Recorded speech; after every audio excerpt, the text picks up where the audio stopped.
නමෝ තස්ස භගවතෝ අරහතෝ සම්මා සම්බුද්දස්ස නමෝ තස්ස භගවතෝ අරහතෝ සම්මා සම්බුද්දස්ස නමෝ තස්ස භගවතෝ අරහතෝ සම්මා සම්බුද්දස්ස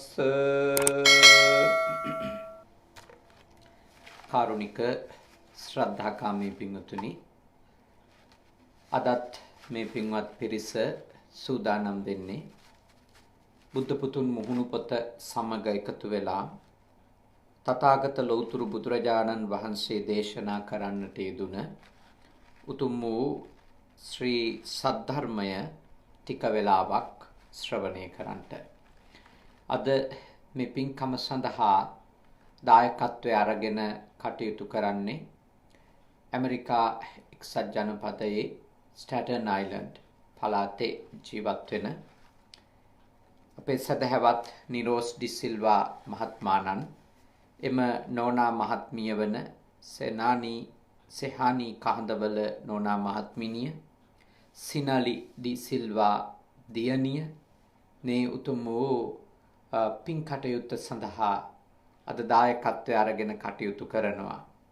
මූලික අරමුණ වන්නේ චන්ද්‍රලතා ඩිසිල්වා ආදරණීය මාතාවගේ ස්වාමි පුරුෂයාණන්, ඒ වගේම නිරෝස් ඩිසිල්වා පුතුණුවන් ඇතුළු දරුවන්ගේ ආදරණීය පියාණන්, තෙමසකට පෙර අභාවයටපත් පුණ්‍යසිරි ඩිසිල්වා ආදරණීය පියාණන් වහන්සේට ඥාතීත්වය අනුව කල්පනා කරෝතින් මාමණ්ඩියට මුණුබුරු මිනිබිරියන්ගේ ආදරණීය සියට පින්පෙත් අනුමෝදන් කිරීම තමයි මේ උතුම් පින්කමේ මුඛ්‍ය පරමාර්ථය අරමුණ වෙන්නේ.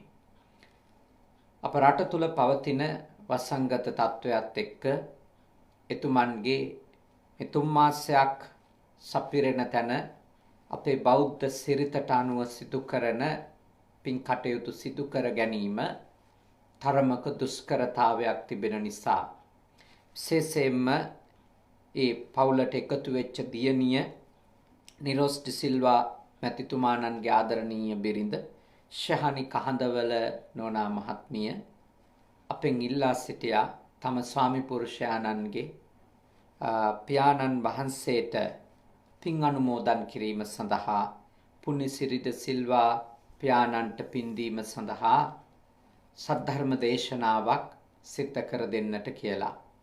බොහෝම ශ්‍රද්ධාවෙන් ගෞරවයෙන් තමයි එම මහත්මාණනුත් නෝනා මහත්මිනියත් ඒ වගේම ඒ දියණියත් ආදරණීය අම්මා මූලිකස්ථානයේ තියාගෙන චන්ද්‍රලතා ඩිසිල්වා මාතාව රක්වාන ප්‍රදේශයේ ලංකාවේ මූලිකස්ථානයේ තියාගෙන මේ උතුම් පින්කම සිද්ධ කරන්නේ.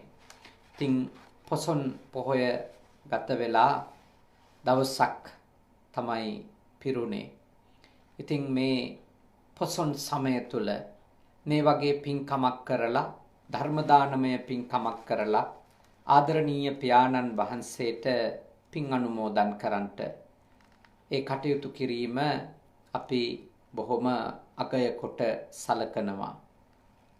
තාත්තෙකුගේ අභාවය දරුවෙකුට වේදනාවක්, සැමියෙකුගේ අභාවය බිරිඳකට වේදනාවක්, සියා කෙනෙකුගේ අභාවය සියා කෙරෙහි බැඳීමෙන් ඉන්න මුණුබුරු මිනිබිරියන්ට දුකක් වේදනාවක්.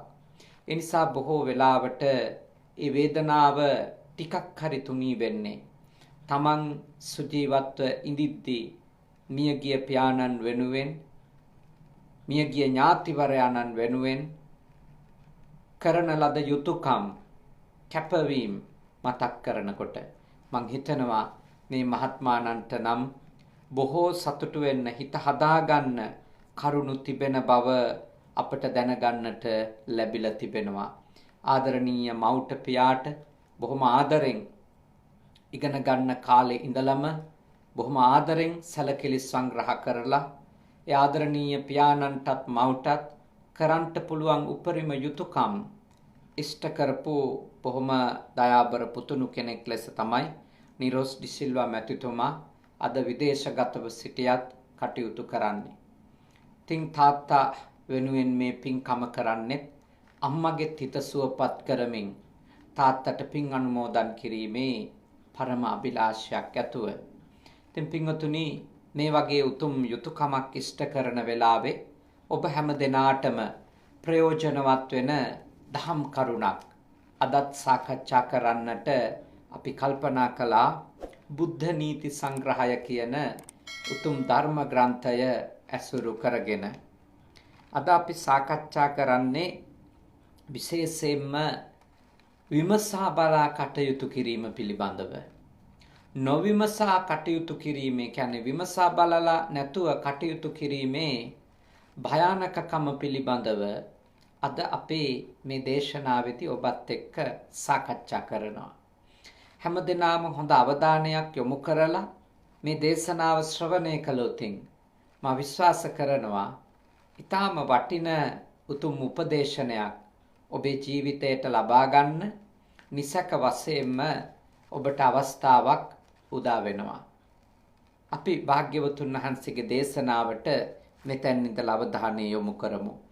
අසමෙක්කිත කම්මන්තං තුරිතාහි නිපාතිනම් සානි කම්මානි තප්පෙන්ති උන්හං වජ්ජෝ හටං මුකේ.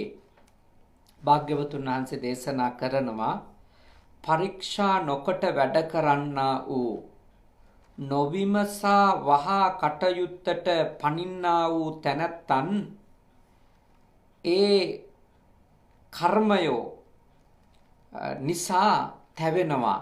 ඒ කරපු ක්‍රියා නිසා තැවෙනවා. මොන වගේද? කටෙහි දැමූ උණු දෙයක් කට දවනවා වගේ. බලන්න ලස්සන උපමාවක් අපිට භාග්‍යවතුන් වහන්සේ සඳහන් කරන්නේ. පරීක්ෂා නොකොට වැඩ කරන්නා වූ නොවිමසා වහා කටයුත්තට පනින්නා වූ තැනැත්තන් ඒ කටයුතු නිසා ඒ කරපු ක්‍රියා නිසා තැවෙනවා කියලා උන්වහන්සේ අපිට අවධාරණය කළ ලස්සනම උපමාවක්නේ. මිනිස්සුන්ට ආස වැඩි වුණාම තමන් උයන ආහාරයට මොකද කරන්නේ? සමහරු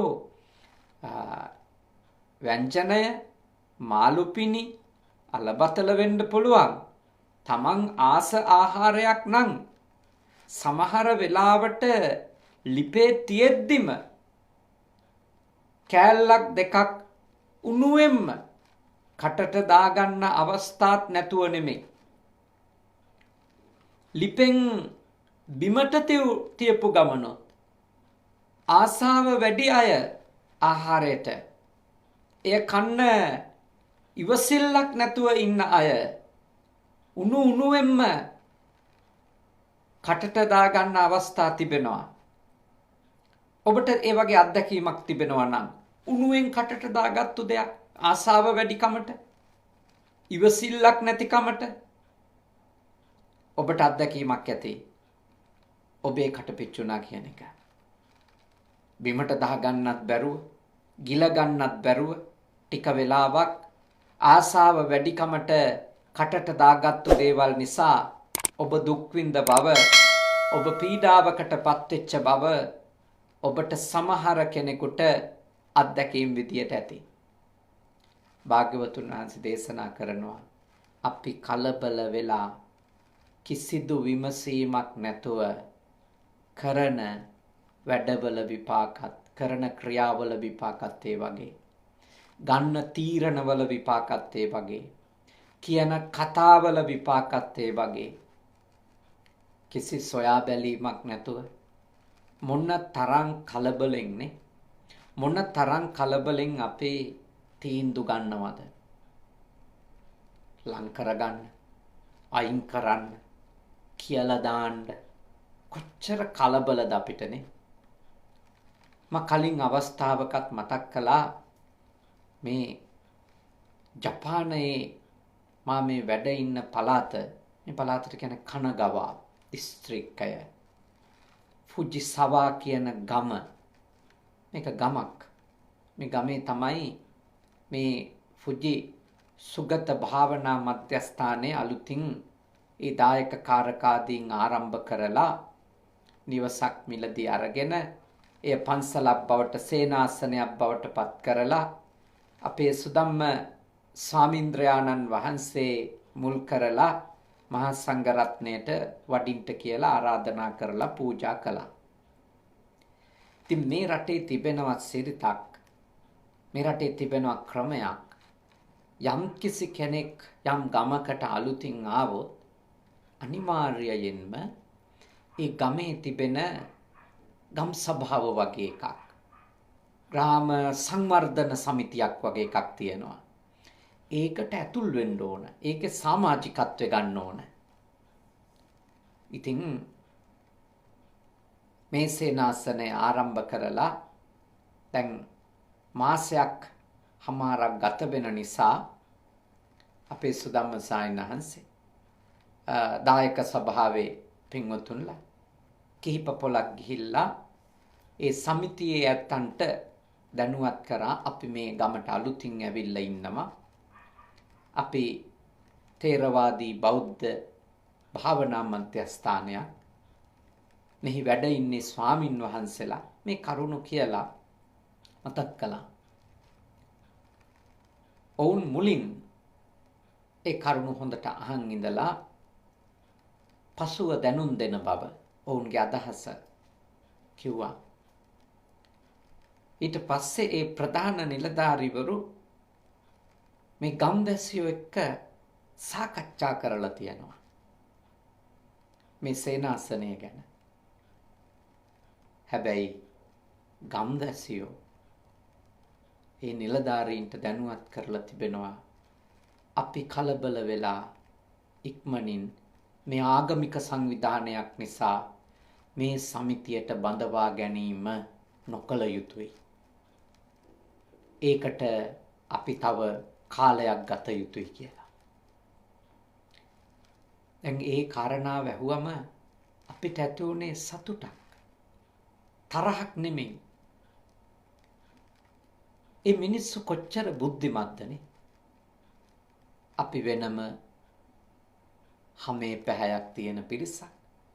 මෙතන වැඩ සිටින මමත් මේ සේනාසනේ සේනාසනාධිකාරී සද්ධාවාස සායනහන්සේ අපි සාමාන්‍ය අය මේගොල්ලෝ දැකලා නැති සමහර වෙලාවට ඇඳුමක් සිවුරක් අපි පොරවන්නේ. හිස මුඩු කරලා වෙනස් ජීවිතයක් පේනවා. වෙනස් ගමන් රටාවක් පේනවා. මේ සියල්ල එක්ක ඔවුන්ට අපි ආගන්තුකයි. ඔවුන් විමසා බලන්නේ නැතුව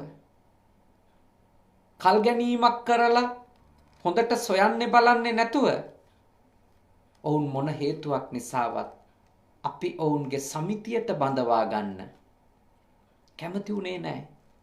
ඒක කොච්චර බුද්ධිමත් තීරණයක්ද කියලා තේරුණාම, මොන තරම් බුද්ධිමත් හැසිරීමක්ද කියලා තේරුණාම අපිට ඇති උනේ පැහැදීමක්.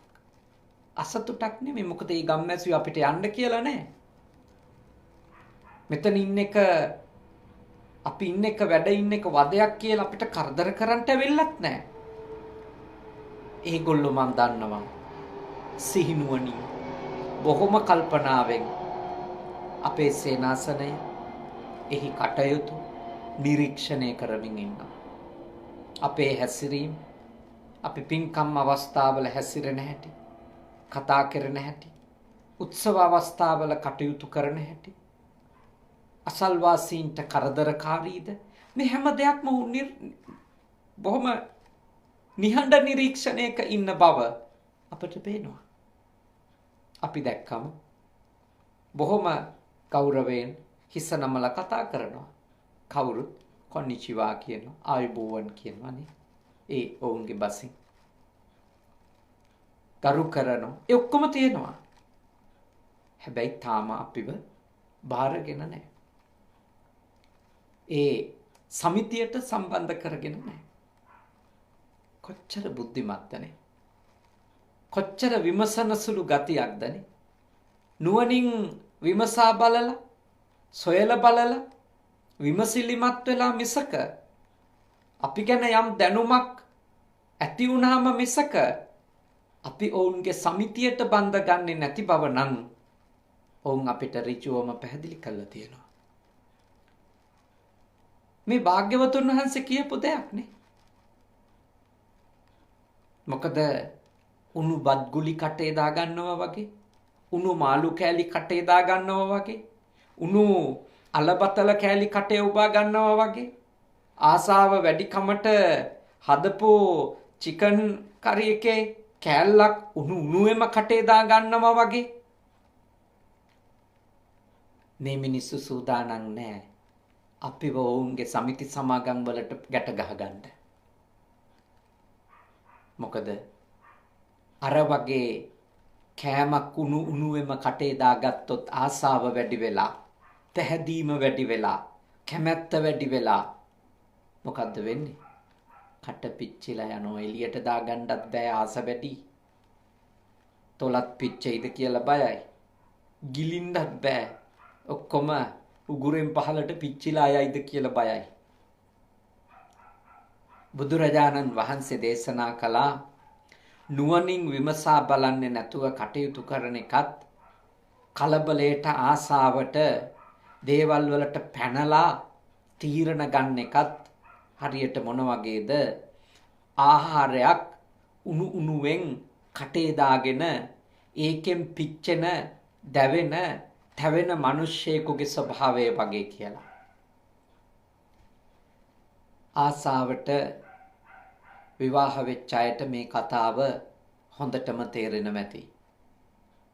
ආසාව වැඩි කමට ගැළපෙනවද නොගැළපෙනවද කියලා සොයා බැලීමක් නැතුව, ගුණ නැන දෙක පිළිබඳව විමසීමක් නැතුව, තරණ ආකල්ප අදහස් පිළිබඳව ගැඹුරු අවබෝධයක් නැතුව, එක්ක රූපෙට ආස වෙච්ච නිසා, එක්ක කතාවට ආස වෙච්ච නිසා, හඬට ස්පර්ශයට ආස වෙච්ච නිසා, තියෙන ධනයට දාන්නයට ආස වෙච්ච නිසා, යාන වාහන වලට ආස වෙච්ච නිසා, කඩි මුඩුයේ කලබලේ ඔව් මම කැමතියි, අපි ඉක්මනින් විවාහ වෙමු ආදී තීරණවලට ආපු අය මං හිතනවා ඒගොල්ලොන්ට තේරෙන මැති උණු ආහාරයක් කටේ දාගත්තා වගේ දැන් විඳවන විඳවිල්ල කියලා. මොකද අර මහ තනස්කන්ධයට යටින්, අර ලස්සන රූපයට යටින්, අර මිහිරි හඬට යටින් බොහොම සුවපත් වූ ස්පර්ශයට යටින් ඇත්ත සත්වයා එළියට එන්න පටන්ගෙන නම් දැන් බොහෝ දෙනෙකුට තේරෙන මැති කොච්චර ලොකු වැරැද්දක්ද මේ කරගත්තේ කියලා. මොන තරම් වැරදි තීරණයක්ද මේ අරගත්තේ කියලා. සමහර අයට දැන් ගත්තු තීරණේ බරපතලකම, ඒ තීරණය ගනිද්දි හැසිරිච්ච විදිය, ඒ සියල්ල මත මං විශ්වාස කරනවා බොහෝ දෙනෙකුට තීරණය ආපස්සට හරවන්න ඕන වුණත් හරවන්න බෑ. විඳව බොහෝ අය තමන්ගේ ජීවිත ගත කරමින් ඉන්නේ. සමහර අය ඍජුවම අප සමගත් කියලා තියෙනවා. දැඳගත්ත බෙරේ ගහන්න ඕනේනේ. මොකද කරන්නේ සායනාංශ? කරුමයක් ගෙවනවා කියලා හිතාගෙන විඳෝ මැරෙනකන් ජීවත් වෙනවා කියලා. ඒ වගේ අමිහිරි අත්දැකීම් එක්කනේ මුළු ජීවිතයම විඳවන තත්ත්වයට අපි විමසා බලන්නේ නැතුව කරන ලෞකික ක්‍රියාවක ප්‍රතිඵල අපිට එන්න පුළුවන්. විවාහයට විතරක් නෙමෙයිනේ. විවාහයේදී ප්‍රධානයි. ඔය වගේමයි කලබලයට, ආසාවට තෝරගන්න රැකිරක්ෂානේ. ඉගෙන ගන්න දරුවෝ සමහර වෙලාවට තෝරගන්න විෂය ධාරා යාළුවෝ කරන නිසා, රටේ ජනප්‍රිය නිසා ඒ විෂය ධාරා මෙහෙම තෝරගන්නවා. ආස හිතිලා තමන්ගේ තරම දන්නේ නැතුව, තමන්ගේ හැකියාව දන්නේ නැතුව, තමන්ගේ කුසලතාවය ගැන කිසිදු විමසීමක් නැතුව, ඒ විෂය මාලාව පිළිබඳව හෝ තමන්ට කරන්න තිබෙන කාර්යභාරය පිළිබඳව හැඟීමක්, අවබෝධයක්, දැනුමක් නැතුව බොහෝ දෙනෙක් කරන නිසා කරන්න ගිහිල්ලා හැමෝම පාහේ අගය කරන නිසා තමනුත් තෝරගන්න ගිහිල්ලා. එක්කෝ ඒව කරාම ලැබෙන සමාජ තත්වය ආදී කරුණු කාරණා කල්පනා කරලා දේවල් තෝරගන්න ගිහිල්ලා මොන තරම්නම් විඳවනවද. සමහර විට සාමාන්‍ය පෙළ විභාගයේදී ඒ 9ක් ගත්තු දරුවෝ ඉන්නවා. තාම තමන්ට ඇත්තටම හැකියාවක් අඩු විශ්වවිද්‍යාලයට යන්න විෂය ධාරාවන් තෝරගෙන සාමාර්ථ 3ක්වත් S3ක්වත් ගන්න බැරුව අවුරුදු ගණන් එකම විභාගේ කර විඳවන දරුවොත් ඉන්නවා. ඒකයි අපේ ගන්න තීරණයක් මොකක් වෙනුවෙන් ගත්තත් නුවණින් විමසලා බලලා ඒ තීරණය ගන්න ඕන. දැන් බලන්න අවුරුදු 10න්නේ මා පැවිදි වුණේ. ඇත්තටම ඒ තීරණය නුවණින් විමසා බලලා ගත්තු තීරණයක් නෙමෙයි. සසර දුක ගැන අවබෝධයකින්වත් උතුම් නිවන් මඟ ගැන පැහැදීමකින්වත් ගත්තු තීරණයක් නෙමෙයි. මව්ගේ පියාගේ බලපෑමකට ගත්තු තීරණයකුත් නෙමෙයි. කේන්දරවල අපල තිබිලා ගත්තු තීරණයකුත් නෙමෙයි. මහාන කරන්නය කියලා කවුරුන් හෝ කරපු ඉල්ලීමකට ගත්තු තීරණයකුත් නෙමෙයි. ආසාවටම ගත්තු තීරණයක්. ආසාවටම. මොකක්ද ආසාව? මහාන වෙන්න ආසාව. මහාන වෙන්න ආසාවට ගත්තු තීරණයක්. එතකොට ඒ තීරණය ඒ වෙලාවේදී නිවැරදි තීරණයක්ද? ඒ වෙලාවේ නිවැරදි තීරණයක් නෙමෙයි. ඒ ආසාවට ගත්තු තීරණයක්. සාමාන්‍ය අවුරුදු 10ක 11ක ළමයෙකුගේ හිතට ආපු සිතුවිල්ලක්. හැබැයි ඒ තීරණය තුල පැවිදි වෙන්න මව්ගේ පියාගේ අවසර අරගෙන පැවිදි භූමියටපත් වුණා. තවත් වසර 10කට පස්සේ මට අවස්ථාවක් ලැබුණා. පුංචි කාලේ මහණුණාට. මොකක්ද අවස්ථාව? දිගටම පැවිද්දෙක් විදියට ඉන්නවද?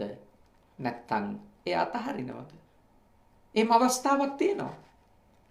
ළමා කාලේ අනවබෝධයෙන් තීරණයක් ගන්න පුළුවන් ආසාවට.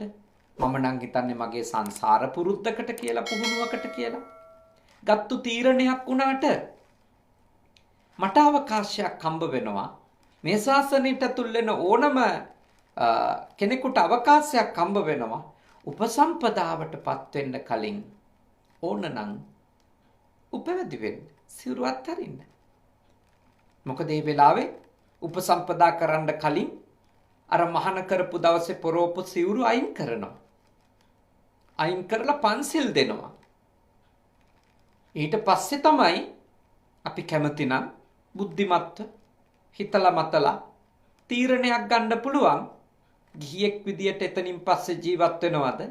නැත්නම් අඛණ්ඩව මේ ශාසනික කටයුතු වලම මේ ආධ්‍යාත්මික ගමනටම අඛණ්ඩව යෙදෙනවද කියලා.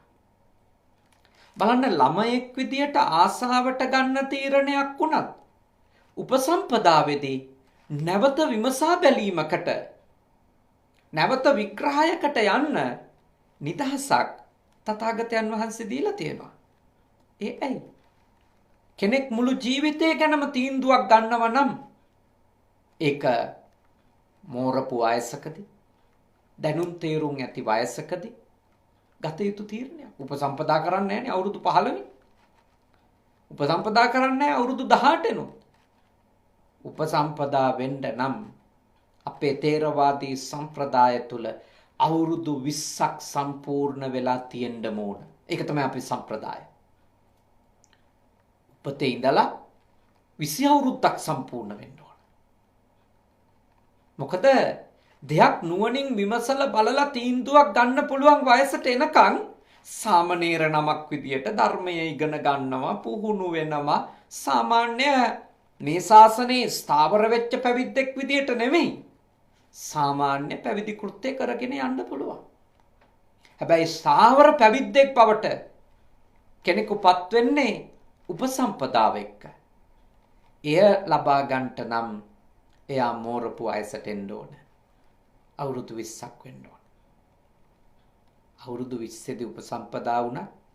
අපේ තේරවාදී ධර්ම විනය සම්ප්‍රදායට අනුව උපසම්පදා වෙනුත් අවුරුදු 10ක් ගත වෙනකන් ශිෂ්‍යයෝ පැවිදි කිරීමක් කරන්නේ නැහැ. මේ අපේ සම්ප්‍රදායේ තියෙන ක්‍රමය. දැන් මම වුණත් මගේ පළවෙනි ශිෂ්‍ය නම පැවිදි කරනකොට උපසම්පදා කර ගන්නකොට මට අවුරුදු 32ක්.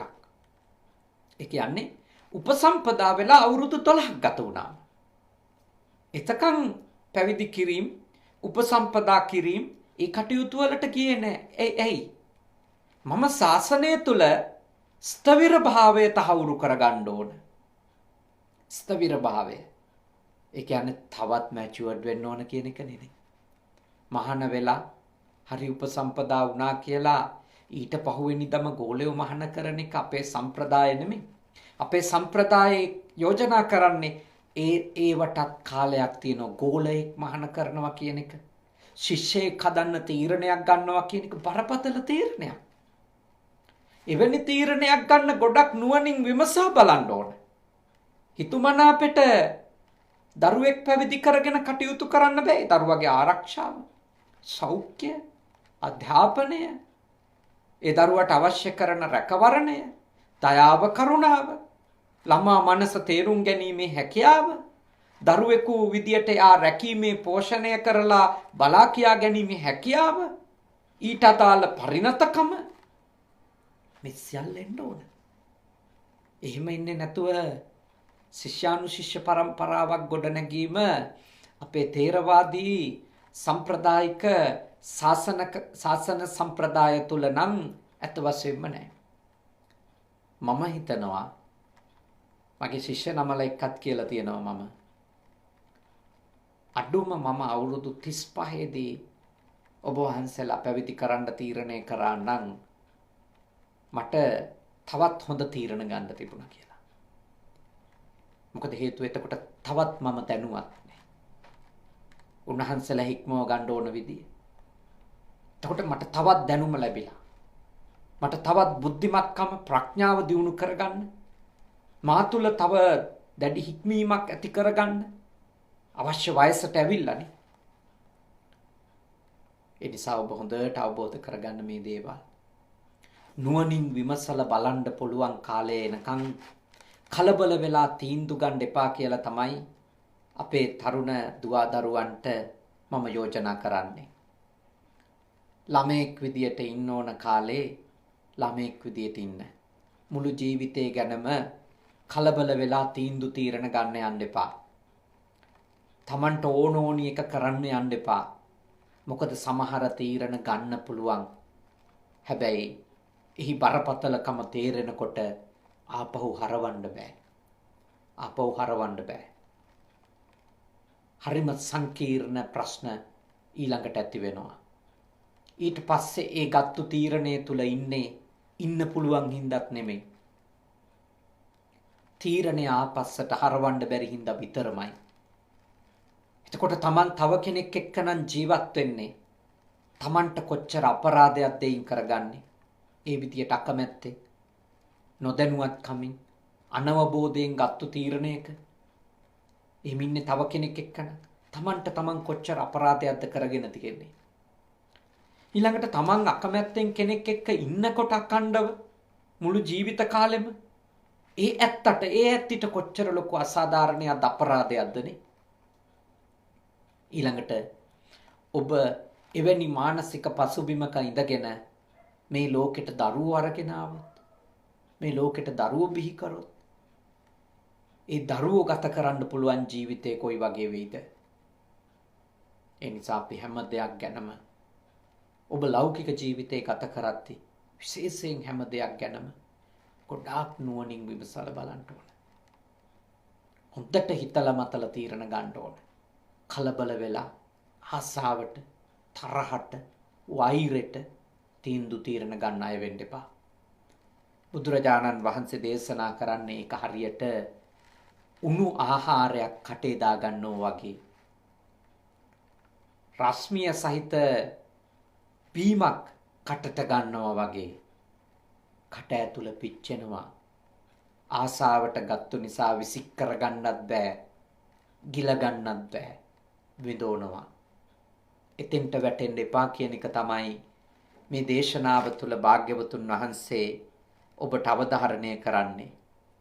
ඊළඟට උන්වහන්සේ දේශනා කරනවා අනිසම්ම කතං කම්මං අනවත්තාය චින්තිතං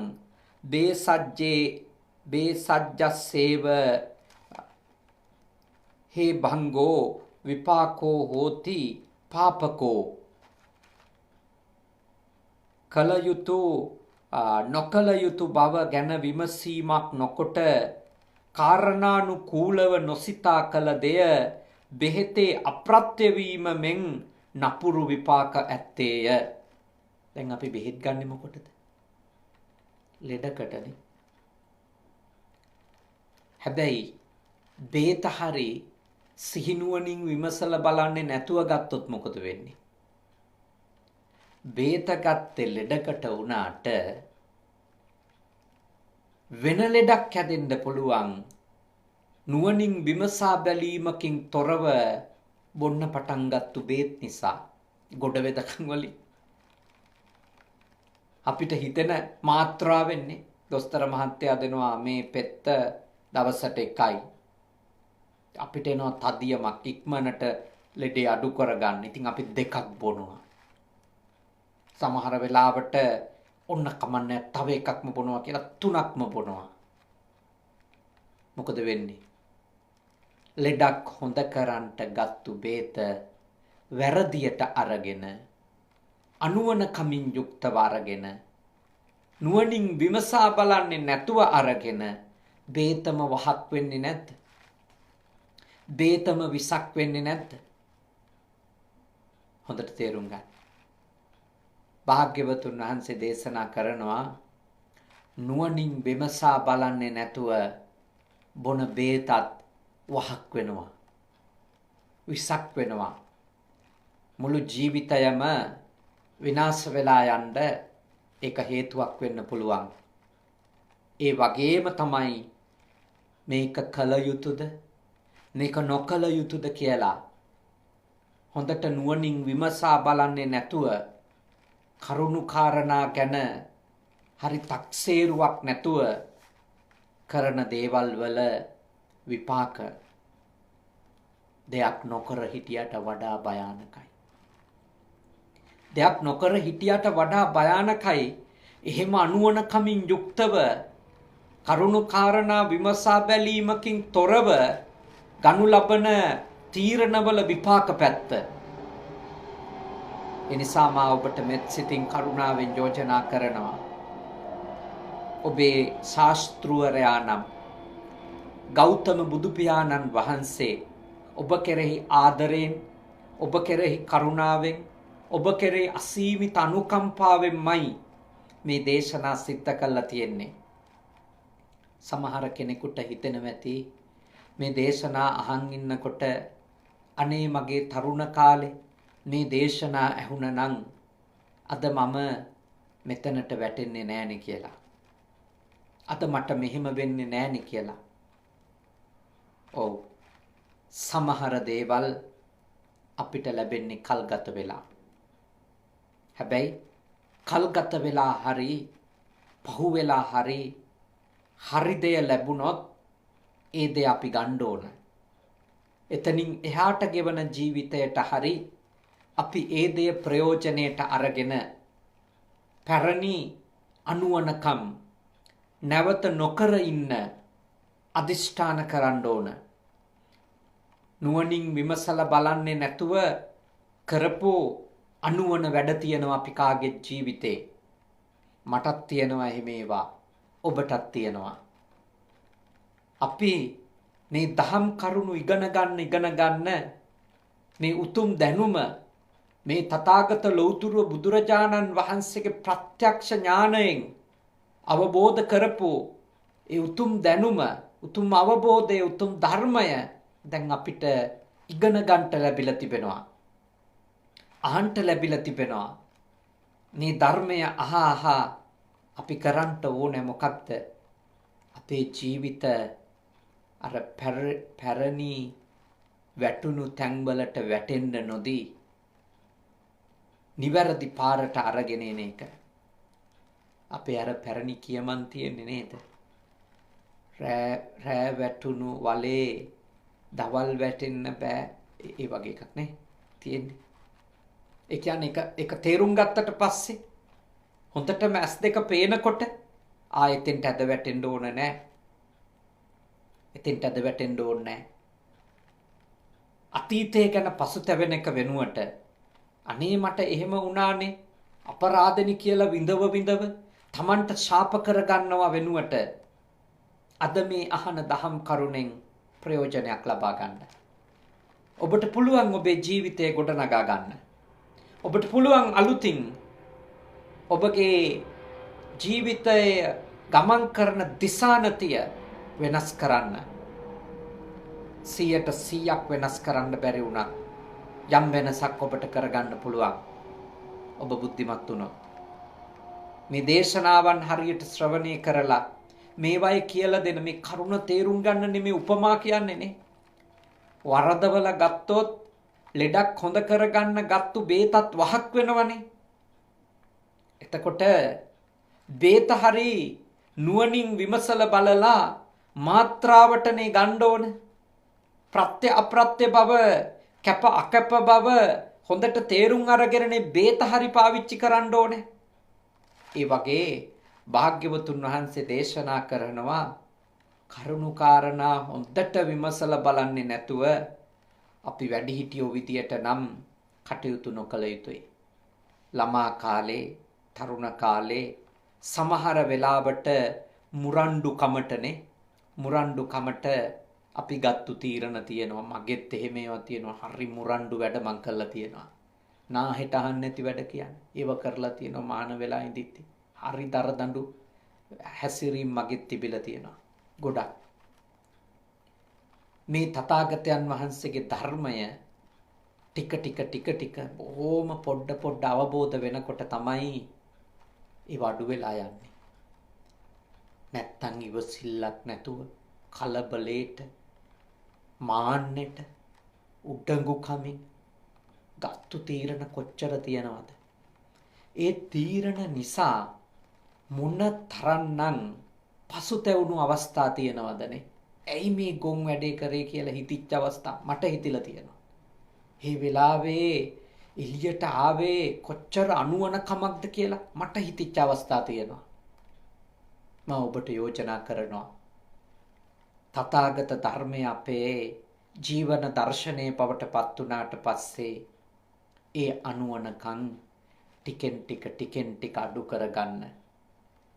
ගන්න තීරණයක් කරන දෙයක් නුවණින් විමසලා කරන්න. හොඳ දැනුවත්කමකින් කරන්න. තුන්කල් බලන්නම බැරි වුණත් ටිකක් දුර දිග බලලා කරන්න අපිට අවකාශය උදා වෙනවා. මේ හැමදාම ධර්මයේ ශ්‍රවණය කරන ඇත්තන්ට ලැබෙන ලොකු භාග්යක් මේ වගේ දේශනාවන් ඇහෙනකොට තමන්ගේ ගමන හරි විදියටම සකසා ගන්නට ඔබට අවකාශය උදා වෙන එක. ඉතින් ඒ නිසා මා ඔබට මෙත් සිතින් යෝජනා කරනවා. දැන් හරි කරන දේවල් නුවණින් විමසලා බලලා කරන්න. කරුණු කාරණා හොඳට හොයලා බලලා කරන්න. කියන කතා එක වතාවක් නෙමෙයි 10-12 වතාවක් හිතලා මතලා කියන්න. ගන්න තීරණ එක වතාවක් නෙමෙයි විවිධ කෝණවලින් ඒ පිළිබඳව විමසිලිමත් වෙලා ඒ තීරණ ගන්න. නැත්තම් පැටලෙනවා. ගොඩක් වරදිනවා. හරියට මොන වගේද? දබ්දබ කියන හඬින් බෙලි ගෙඩියක් වනයේ වැටෙනුව අහලා වැටෙන ආකාරය අහලා හාවෙක් බය වෙලා දිව්ව කතාව ඔබ දන්නවා. දවසක් හාවෙක් බෙලි ගහක් යට බෙලි වනයක බෙලි ගහක් යට නිදාගෙන හිටියා. මේ නිදාගෙන ඉඳපු හාවට නිදාගන්න කලින් සිතුවිල්ලක් තිබුණා කියලාත් කියනවා මේ ලෝකෙ පෙරළුනොත් මොනවා වෙයිද කියලා. හාව අඩ නින්දේ ඉඳිද්දී ඉදුණු බෙලි ගෙඩියක් වැටෙනවා.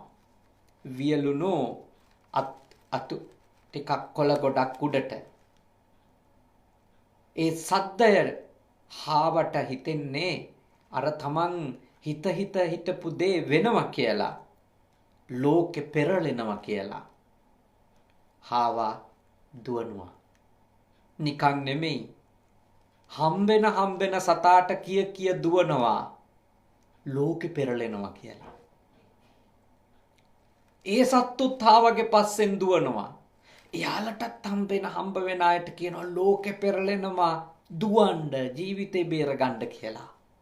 මොකද දද්දබ කියන හඬ ඇහුණා. දද්දබ කියන හඬ ඇහුණා. ඉතින් මෙහෙම වනයේ ඉන්න සියලු සත්තු ටික ගාලා කඩාගෙන දුවනවා දැකලා කැලේ රජා සිංහයා එයා කෑ ගහලා ගොරනාඩු කරලා අහුවක් කොහෙද දුවන්නේ මොකද වෙලා තියෙන්නේ කියලා. එතකොට කියනවා ලෝකෙ පෙරලෙනවා. අපි මේ බේරෙන්න දුවනවා. සිංහයාට තේරෙනවා මොකක් හරි අර්බුදයක් වෙලා කියලා. අහනවා ඇත්තද? කවුද දැක්කේ?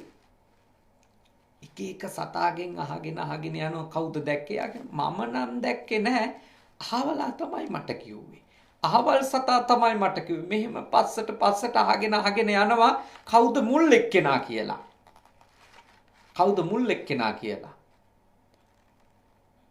ඔන්න එතකොට හම්බ වෙනවා අර හාවා. ඉතින් සිංහයා කියන හොඳයි. නුඹ ඔය ලෝකෙ පෙරලෙන තැන දැක්ක තැනට ඇහුණු තැනට යමු. කිල්ලා බලනවා. බලනකොට සිංහයාට පැහැදිලි වෙනවා මොකද වෙලා තියෙන්නේ කියලා. හොඳට සුවඳ හමන ඉදුණු බෙලි ගෙඩියක් වැටිලා තියෙනවා. ඒ අනුවණකම පහදලා දෙනවා.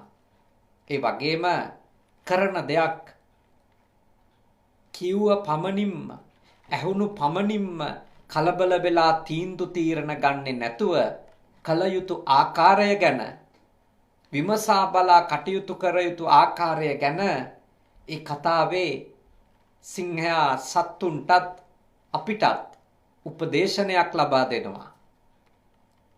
මේ දද්දබ ජාතකය ඔබට මට පුදුම වටින ලස්සන පණිවුඩයක් ලබලා දෙනවා.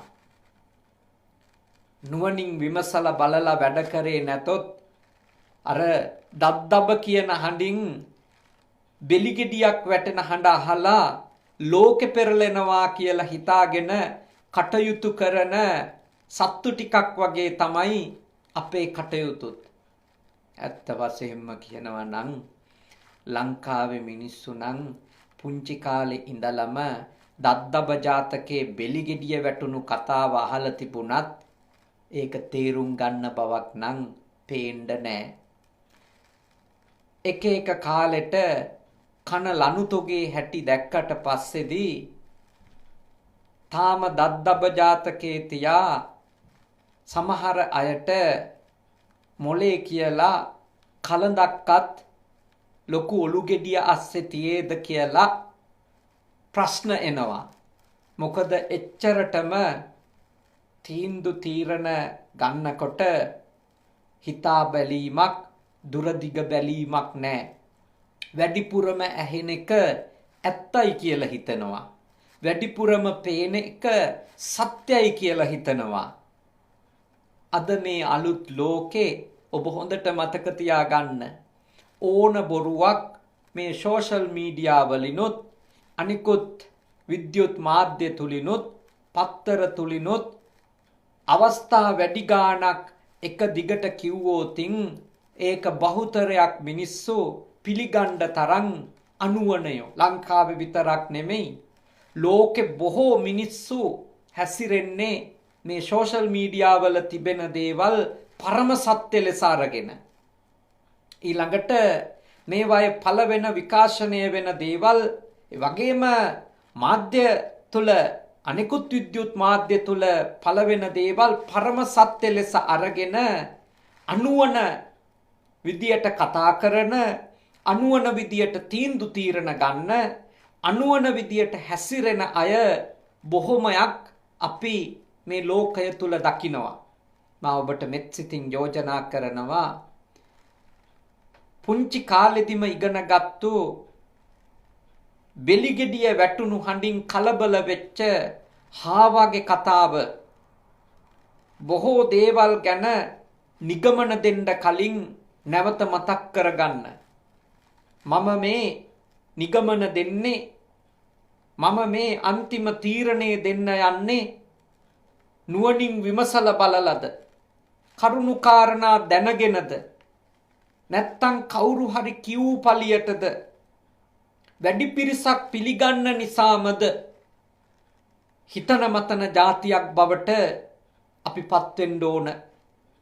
හිතන්නේ මතන්නේ නැති, බුද්ධිමත්ව විමසන්නේ නැති, තර්ක කරන්නේ නැති ඕනම එකක් අපි කියන්නේ ගෙඩි පිටින් ගිලින ඕනම දෙයක් කියූ පමණින්ම පුද්ගලයෝ මත වෙන කාරණා මත විශ්වාස කරන මිනිස්සුන්ගෙන් නම් ශ්‍රී ලාංකිකයස් සැදිලා තියෙන්නේ.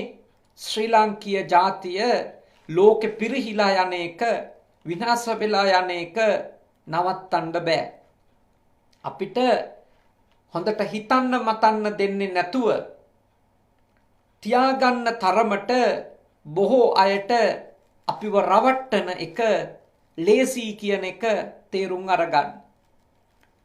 කවුරුන් කෙසේ කීවත්නේ, කියන්නා කෙසේ කීවත් අසන්නා සිහිබුද්ධියෙන් ඇසිය යුතුය කියලා කියමනක් පුංචි කාලේ ඉඳලම අපි කියනවා. ඒත් කියපු අයගේ කතා අහපු අය මොලේ පාවිච්චි කරලා අහන් හිටියානම්, දුරදිග බැලුවානම්, කරුණු කාරණා හරියට විමසුවානම් අද බොහෝ දෙනෙක් විඳවන්නේ නැහැ, දුකටපත් වෙන්නේ නැහැ. අපි කාටත් වැරදුණු තැන් තමයි කතාවල මතුපිට අර්ථයට වසඟ වීම, රූපවල මතුපිට පෙනුමට වසඟ වීම, යථාර්ථය තේරුම් ගන්න තරම් ඉවසීමක් නැතුව කලබලයට ගත්තු තීන්දුව තීරණ බොහෝ දේවල් ලබා දුන්න වෙනුවට තියෙන දේවලුත් අහිමි කරපු බව නම් ඔබ හැම දිනාටම සක් සුදක්සේ පැහැදිලි වුණු අත්දැකීම් ඔබේ ජීවිතයේ ඇති. එනිසා මා මෙත් සිතින් යෝජනා කරනවා, භාග්‍යවතුන් වහන්සේ වදාළේ අපිට සිහිනුවණින් වැඩ කරන කෙනෙක් වෙන්න, විමසලා බලලා වැඩ කරන කෙනෙක් වෙන්න, කරන්නම් වාලේ දේවල් කරන කෙනෙක් වෙන්න එපා. හැමෝම කියන නිසා පිළිගන්න, හැමෝම කරන නිසා දේවල් කරන කියන කෙනෙකු බවට තමන්පත් වෙන්න එපා කියන එක තමයි බුදුරජාණන් වහන්සේ දේශනා කළේ. අවසාන වශයෙන් භාග්‍යවතුන් වහන්සේ මෙලෙස දේශනා කළා, සෝතාපට්ටි මාර්ග විඥාණයට නොපැමිණ අනුන්ගේ කීම් වලට හැරෙන ස්වභාවය ඇත්තා වූ, අනුන්ගේ කීම් උතුම් කොට ගන්නා වූ යම් බාල කෙනෙක් වෙද්ද ඔහු අනුන් විසින් ඒ අතට යවනු ලබන්නෝ වෙති. කියන්නේ සෝතාපන්න ඵලයට පත් වෙන කම්ම එක එක්කෙනාගේ කතා තුල අපි මේ ධර්ම මාර්ගයෙන් වෙනස් වෙලා වෙනත් වැරදි දෘෂ්ටි මතවාද කරපින්නා ගන්න, වැළඳ ගන්න තියෙන ඉඩකඩ වැඩි කියලා තමයි භාග්‍යවතුන් වහන්සේ දේශනා කළේ. තහවුරු වෙච්ච ශ්‍රද්ධාවක් නැත්තම්, ස්ථාවර කරගත්තු සම්මා දිට්ඨියක් නැත්තම් ඒ උතුම් සෝතාපන්න ඵලයටපත් නොවි ඉන්න තාක්කල් අපි ගොඩක් පරිස්සමින් ඉන්න ඕන. ඒ ඇයි කියනව නම් ඕනම කෙනෙකුට අපිව රවටන්න, අපිව මුලා කරන්න මේ භවයට විතරක් නෙමෙයි මුළු සසරටම අපි මුලා වූවෙකු බවට පත් කරන්න උපායශීලී කෙනෙකුට කපටි කෙනෙකුට අවස්ථාව තියෙනවා. ඒ නිසා ඔබත් මමත් වහවහ වීර්ය කළ යුත්තේ උතුම් ධර්මඥානය තව තවත් දියුණු කර ගනිමින් ඒ උතුම් වූ සිටීමේ විමසීමේ ගුණය තව තවත් දියුණු කර ගනිමින් වහවහ උතුම් සෝතාපන්න ඵලයට පත්වීමට එය ගිහි ගෙදර හිටියත් පැවිදි භූමියේ හිටියත් ඒ ධර්මඥානය දියුණු කරගන්න කෙනාට ලබා ගත හැකි ඵලයක් ලෙස දේශනාවේ සඳහන් කෙරෙන්නේ. ඉතින් අපි හැමදෙනාම මමත් ඔබත් ඒ සඳහා වීර්ය කරන අය. අපි හැමෝම අකණ්ඩ වීර්යයකින් ධර්මය අවබෝධ කරගනිමින් ප්‍රඥාව දියුණු කරගන්නට උත්සාහ කළ යුතු වෙනවා. නුවණ දියුණු කරගන්න තරමටයි අපි දුකින් නිදහස් වෙන කාලය කෙටි වෙන්නේ. ඒ සඳහා යන ගමන දුර අඩු වෙන්නේ. ඉතින් ඒ නිසා අද මේ දේශනාවේදී මා ඔබට මෙත් සිතින් යෝජනා කළේ බුද්ධ නීති සංග්‍රහය තුල සංග්‍රහ කරනු ලැබූ වටින තථාගත භාෂිත කීපයක්. ඒ අසුරු කරගෙන ඔයත් හොඳට මේ දේශනාව ශ්‍රවණය කළා. වටින දහම් කරුණු කීපයක්ම ශ්‍රවණය කරමින් අවබෝධ කරගත්තා. කරන දෙයක් නුවණින් විමසලා බලලා කරන්න ඕන විදිය. එහෙම කරේ නැතොත් වෙන්න පුළුවන් හානිය දද්දබ ජාතකය ඇසුරු කරගෙනත් වෙනත් උපමා ඇසුරු කරගෙනත් ඔබ හොඳට අවබෝධ කරගත්තා. අද දවසේ මේ උතුම් වූ ධර්ම දානමය පින්කම සිද්ධ කරන්නට යෙදුනේ රක්වාන ප්‍රදේශයේ ජීවත්ව ඉඳලා මීට 3 මාසයකට කලින් අභාවයට පත්වන්නට යෙදුන පුණ්‍යසිරි ඩි සිල්වා ආදරණීය පියාණන් වහන්සේට ඇමරිකාවේ ස්ටැටන් අයිලන්ඩ් නිව්යෝර්ක් පළාතේ ජීවත් වෙන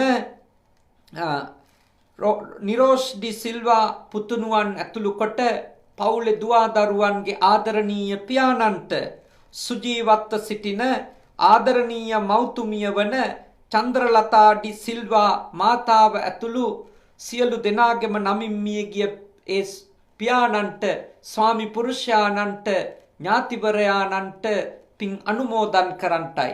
තින් රැස් කරගත්ත සියලුම පින් කුසල් එතුමන් අනුමෝදන් වෙත්වා. බණ අහලා ඔබ ලබපු පින කුසලයද එතුමන්ට අනුමෝදන් කරමු. එතුමන් මේ පින් අනුමෝදන් වී සුවපත් වෙත්වා, සපවත් වෙත්වා, දුකින් මිදෙත්වා. ඔබේ සියලුම ඥාති හිත මිත්‍රාදීන්ද මේ පින් අනුමෝදන් වී සුවපත් වෙත්වා, සපවත් වෙත්වා, දුකින් මිදෙත්වා. ඉක්මන් භවයකදී උතුම් අමා මහ නිර්වාණ ධර්මයම අවබෝධ කරගන්නට ඒ පියාණන් වහන්සේ ඇතුළු මියගිය සියලු දෙනාටත් මේ වසංගතය නිසා මියගිය සියලු දෙනාටත් මේ පින් කුසල් පාරමී ධර්ම වේවා. සාදු සාදු සාදු. ඒ වගේම දෙවියෝ මේ පින් අනුමෝදන් වෙත්වා. දෙවියන්ගේ ආශිර්වාදය, ආරක්ෂාව, බැල්ම ශක්තිය විශේෂයෙන්ම චන්ද්‍රලතා ඩි සිල්වා ආදරණීය මෞතුමියට ලැබේවා. එතුමිය නිදුක් වේවා, නිරෝගී වේවා, සුවපත් වේවා.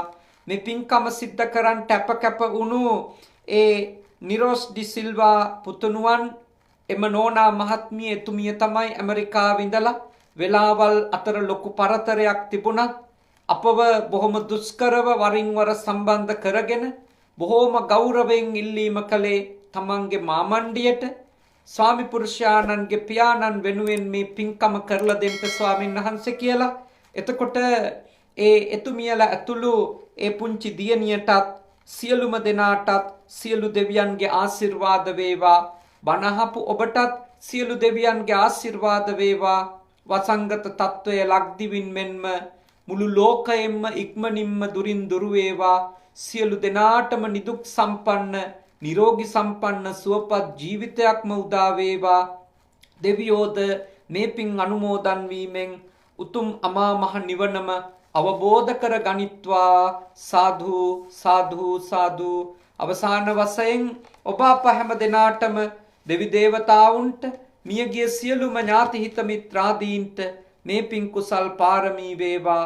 උපදින හැම භවයකම සත්පුරුෂ ඇසුර ලැබේවා, කල්යාණ මිත්‍ර ඇසුර ලැබේවා, ශ්‍රී සද්ධර්මයේම ඇසේවා, ධර්මානුධර්ම ප්‍රතිපatti පූර්ණේ කරගෙන ඉක්මන් භවයකදී නිවන් දකින්නට අද ඇහුම්කම් දීපු දේශනාවද උපනිශ්‍රය ධර්මයක් වේවා.